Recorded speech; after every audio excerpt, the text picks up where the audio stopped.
Trump അധികാരത്തിൽ വന്നതിന് ശേഷം മോദിയുടെ ആദ്യ സന്ദർശനമാണ്. പ്രതീക്ഷയുണ്ടോ? പ്രതീക്ഷ ഉണ്ടെന്ന് വെച്ചാൽ ഞാനെപ്പോഴും പറഞ്ഞിട്ടുള്ളത് പുതിയൊന്നുമില്ല. വിദേശകാര്യ ബന്ധങ്ങളിൽ നമുക്കത് പ്രതീക്ഷ ഉണ്ടാവും. അത് മോഡി അവിടെ പോയിട്ടില്ലെങ്കിലും ഉണ്ടാവും. ഒരു പാകിസ്ഥാനെതിരെ അല്ലെങ്കിൽ ചൈനയ്ക്കെതിരെയൊക്കെ നമ്മളെടുക്കുന്ന നിലപാടുകൾക്ക് നമുക്ക് ഇൻ്റർനാഷണലി വലിയ ബാക്കപ്പ് കിട്ടും. അമേരിക്ക ബാക്കപ്പ് ഏത് രീതിയിലാണെന്നും പറയാൻ പറ്റില്ല. കാരണം ചിലപ്പോൾ വാക്കുകൊണ്ട് യുഎന്നിലേക്കുള്ള ഉണ്ടാവുള്ളൂ. അല്ലാതെ ഈ മിലിറ്ററി ടെക്നോളജി ട്രാൻസ്ഫറിനൊന്നും പ്രതീക്ഷിക്കേണ്ട. അത് ചെയ്യില്ല. അതാണ് ഉദ്ദേശിക്കുന്നതെങ്കിൽ അവർ F-35 വിമാനത്തെ ചിലപ്പോൾ തരാൻ തീരുമാനിച്ചേക്കാം.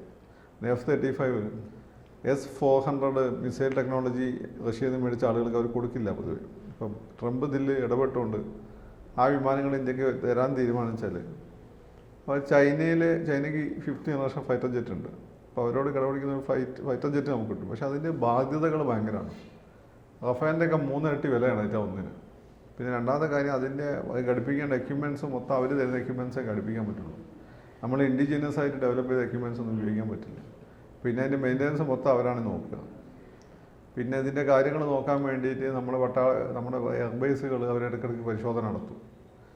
മാത്രമല്ല ഈ അമേരിക്കൻ വെപ്പൺസിലെല്ലാം തന്നെ നമ്മളെപ്പോഴും അവരുടെ ഇൻട്രസ്റ്റിനെതിരെ പോയി കഴിഞ്ഞാൽ അതിനെ ആ വിമാനം ഡിഫങ്ക്ട് ചെയ്യാൻ വേണ്ടി അവർ കിൽ ബട്ടൺ വെക്കാറുണ്ട് ഇപ്പോൾ എന്നാണ് കേട്ടിട്ടുള്ളത്.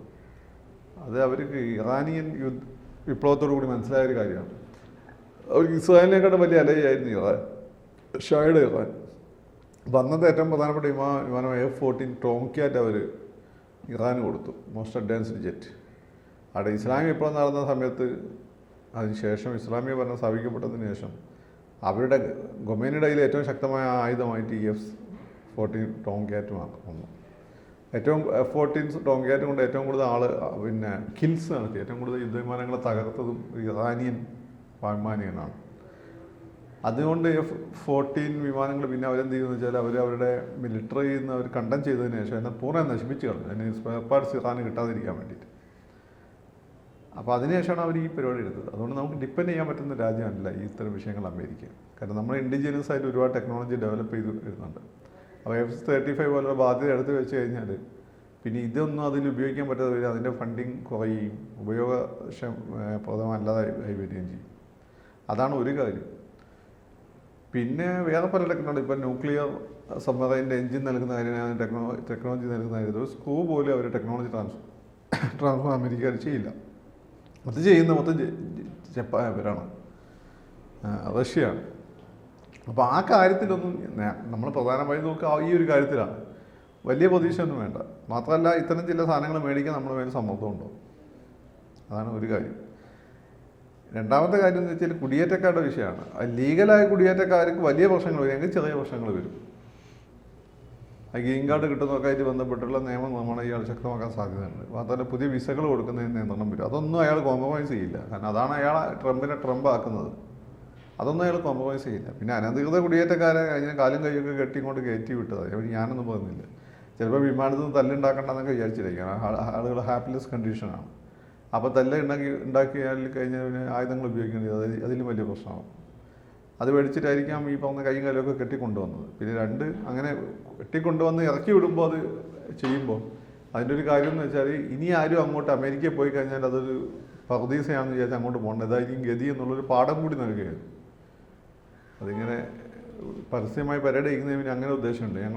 നിങ്ങളോട് കളിച്ചാൽ ഇതായിരിക്കും നിങ്ങളുടെ അവസ്ഥ, അങ്ങനെ ഒരു മെസ്സേജ് കൂടി നൽകുക. അത് പിന്നെ ഏത് രാജ്യമാണെങ്കിലും അവർക്ക് അവരുടെ ആഭ്യന്തര സുരക്ഷയും ആഭ്യന്തര താല്പര്യങ്ങളും വളരെ പ്രധാനപ്പെട്ടതാണ്. അതങ്ങനെ ഉണ്ടാവും. പിന്നെ വേറൊരു കാര്യം എന്ന് വെച്ചാൽ ഞാൻ ഇപ്പോൾ പറയല്ലേ, സബ് കോൺട്രാക്റ്റുകളുടെ കാര്യം.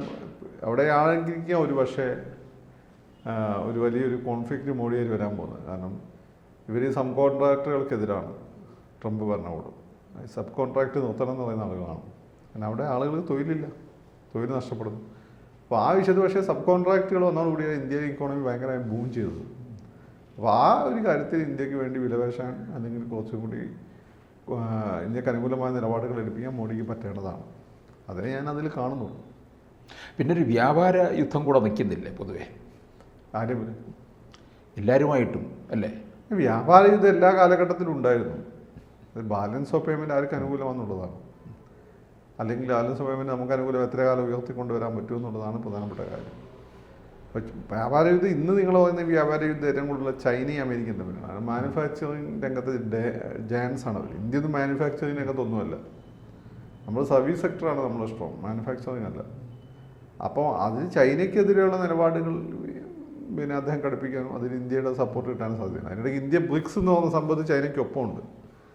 അപ്പോൾ ഇതൊക്കെ തന്നെ മ്യൂച്വലായിട്ട് കോൺഫ്ലിക്റ്റിംഗ് ഉണ്ടാകുന്ന ഒരുപാട് ഘടകങ്ങൾ ഇതിന് പിന്നിലുണ്ട്. അപ്പോൾ ഇതിന് ഏത് താല്പര്യമാണ് എപ്പോൾ പ്രോമിനൻ്റായി നിൽക്കുന്നത് എന്നുള്ളത് മാത്രമാണ് പ്രധാനമായിട്ടുള്ളത്. പിന്നെ പൊതുവേ എന്ന് വെച്ചാൽ അമേരിക്കൻ വ്യാപാര താല്പര്യങ്ങൾ അമേരിക്ക സംരക്ഷിക്കാൻ തുടങ്ങിക്കഴിഞ്ഞാൽ, പരിധി കൂടുതൽ സംരക്ഷിക്കാൻ തുടങ്ങിക്കഴിഞ്ഞാൽ ഇന്ത്യക്ക് അടി കിട്ടും. കാരണം ഇന്ത്യ അവരുടെ പ്രധാനപ്പെട്ട ഒരു മാനുഫാക്ചറിങ് ഹബ്ബ് കൂടിയാണ്. അതിനൊക്കെ നെഗറ്റീവായിട്ട് ബാധിക്കും. അപ്പോൾ ഈ അനധികൃത കുടിയേറ്റം എന്തായാലും വെച്ച് പൊറപ്പിക്കില്ല എന്നുള്ളത് ഉറപ്പായിരിക്കുകയാണ്. കാരണം അതിൻ്റെ ഒരു താക്കീത് കൂടിയായിരിക്കാം ഇപ്പോൾ ഇത്തരത്തിൽ അല്ലേ കൈവിലങ്ങി. ഈ അനധികൃതമായ കുടിയേറ്റം അമേരിക്കൻ ഗവൺമെൻറ് ഒരു കണക്കിന് ഗുണകരമായ കാര്യമാണ്. ഈ അനധികൃതമായ കുടിയേറ്റക്കാരുടെ ഇടയിൽ ഈ ബാപ്റ്റിസ്റ്റുകളുടെ പ്രവർത്തനം വളരെ ശക്തമാണ്. അവർക്ക് എല്ലാ സൗകര്യങ്ങളും ഒക്കെ ചെയ്തു കൊടുത്തു. ഇറാനിയനായിട്ടുള്ള ആളുകൾക്കൊക്കെ തന്നെ ഈ ക്രിസ്ത്യൻ മിഷണറിയുമായിട്ട് ബന്ധം വരുന്നത് അങ്ങനെയാണ്. അവരെ രക്ഷപ്പെടുത്തുക, അവർക്ക് ഷെൽട്ടറുകൾ ഉണ്ടാക്കുക, അതൊക്കെ ഇവർ ചെയ്യുന്നുണ്ട്. അപ്പോൾ തിരിച്ചു പോകുമ്പോൾ ഇവർക്ക് ഈ പറയുന്ന അമേരിക്കൻ മതത്തിൻ്റെ ഒരു സ്വാധീനം ഉണ്ടായി വരും. അതുകൊണ്ടാണ് അമേരിക്ക അത് പ്രൊമോട്ട് ചെയ്തുകൊണ്ട് ഈ പുറത്ത് എതിര് പറയുമ്പോൾ അതിനെ ശക്തമായിട്ട് സപ്പോർട്ട് ചെയ്തുകൊണ്ടിരുന്നത്.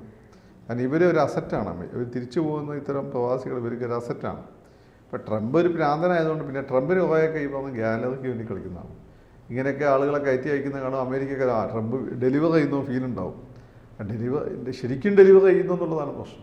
ശരിക്കും ഡെലിവർ ചെയ്താലേ ട്രംപിന് നിലനിൽക്കാൻ പറ്റുള്ളൂ.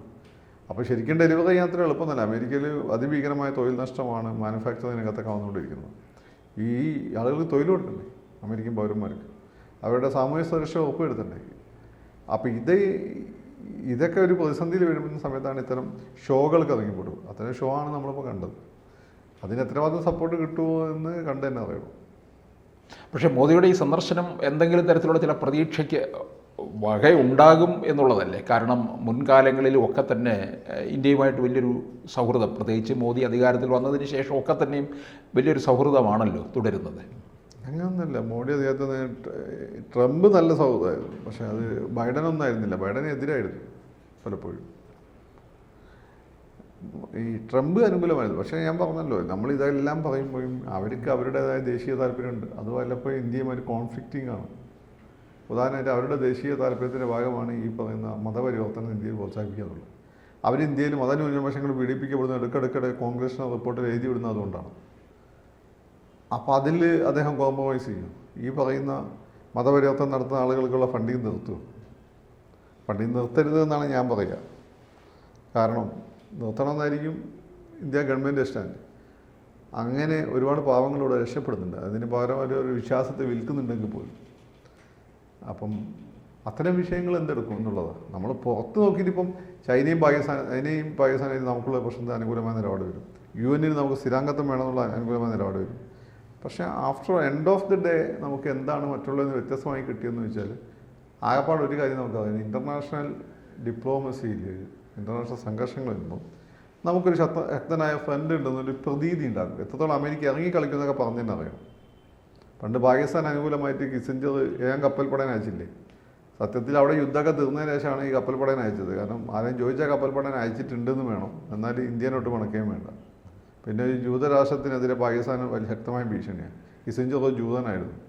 അതുകൊണ്ട് ജൂതന്മാർക്കൊരു പണി കൊടുക്കുകയും ചെയ്യും. പാകിസ്ഥാൻ ശക്തിപ്പെട്ട ജൂതന്മാർക്കൊരു പണിയാകും. അങ്ങനെ ഇതാണ് അമേരിക്ക. നമ്മൾ ഈ പറഞ്ഞതിൻ്റെ തോൾ കൈയിട്ടുകൊണ്ട് വെറുതെ ഫ്രണ്ടാന്നും കരുതരുത്. അവർക്ക് അവരുടെ താല്പര്യം കൊണ്ട് നമുക്ക് നമ്മുടെ താല്പര്യം കൊണ്ട്. പിന്നെ ആകപ്പാട് ഗുണതയാണ് ഇൻ്റർനാഷണൽ കോൺഫ്ലിക്റ്റ് വരുമ്പോൾ അമേരിക്ക നമ്മുടെ കൂടെയാണ് എന്നൊരു പ്രതീതി ഉണ്ടാക്കാൻ പറ്റും. അതിൽ കൂടുതൽ പ്രതീക്ഷിക്കേണ്ട.